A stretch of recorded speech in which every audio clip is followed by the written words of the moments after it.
ಯಾರು ಈಗ ಹಿಡಿಯತ್ತರ ಅವನ ನೀರು ಎಲ್ಲ ಖಾಲಿ ಆಗ್ಬಿಡ್ತದೆ.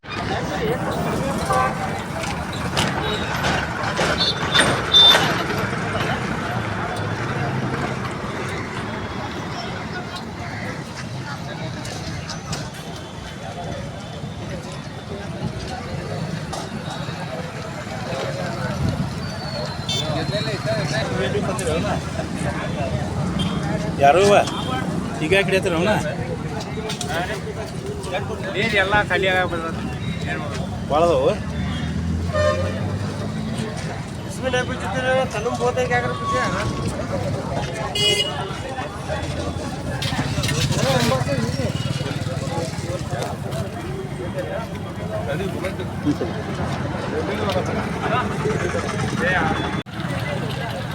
ಹಾಂ ಇವತ್ತು ಖಾನಾಪುರ ತಾಲೂಕಿನ ಡಿಡಿಯ ಒಂದು ಮೀನು ಮಾರುಕಟ್ಟೆನ ನಾವು ಇಲ್ಲಿ ಸಂಪೂರ್ಣವಾಗಿ ನೋಡಿದ್ರೆ ಮೀನುಗಾರಿಕೆ ಇಲಾಖೆ ನಿದ್ರಾವಸ್ಥೆಯಲ್ಲಿ ಅಂತ ಅನಿಸ್ತೈತಿ. ಯಾಕಂತಂದ್ರೆ ಮೀನುಗಾರಿಕೆ ಇಲಾಖೆ ಅದರದೇ ಆದಂಥ ಒಬ್ಬರು ಸಚಿವರು ಕೂಡ ಇರ್ತಾರೋ. ಆದ್ರೆ ಇವತ್ತು ರಸ್ತೆಯ ಬದಿಯಲ್ಲಿ ಅಪಾರಸ್ಥರು ಇವತ್ತು ಮೀನನ್ನು ಮಾರ್ತಾ ಇದ್ದಾರೋ ಮತ್ತು ಸರಿಯಾದಂಥ ಒಂದು ಮಾರುಕಟ್ಟೆ ವ್ಯವಸ್ಥೆ ಕೂಡ ಇಲ್ಲ. ಸಾಕಷ್ಟು ಮೀನುಗಾರ ಕುಟುಂಬಗಳು ಇದರ ಮೇಲೆ ಅವಲಂಬಿತ ಅದಾವ. ಇವರಿಗೆ ಸರಿಯಾದಂಥ ಒಂದು ಸೌಲಭ್ಯ ಮತ್ತು ಮಾರುಕಟ್ಟೆಯನ್ನು ಒದಗಿಸಿಕೊಡ್ಬೇಕು. ಯಾಕಂತಂದ್ರೆ ಖಾನಾಪುರ ಮತ್ತು ನಂದಗಡ, ಅಳ್ಳಾವರ, ಕಿತ್ತೂರ ಇಲ್ಲಿ ಇದರ ಮಧ್ಯದಲ್ಲಿ ಬರ್ತಕ್ಕಂಥ ಬೀಡಿಯಲ್ಲಿ ಸಾಕಷ್ಟು ಮೀನು ಮಾರಾಟ ಆಕತೆ. ಮೀನುಗಳು ಸಾಕಷ್ಟು ಖರೀದಿ ಆದರೂ ಕೂಡ ಒಳ್ಳೆಯ ಮಾರುಕಟ್ಟೆ ಇಲ್ಲ.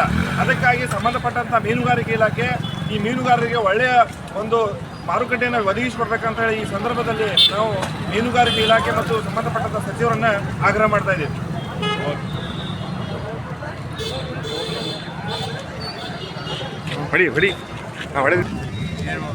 ಭಾಳ ಅದಾವು. इसमें नहीं पूछते थे तलुम बहुत है क्या कर पूछे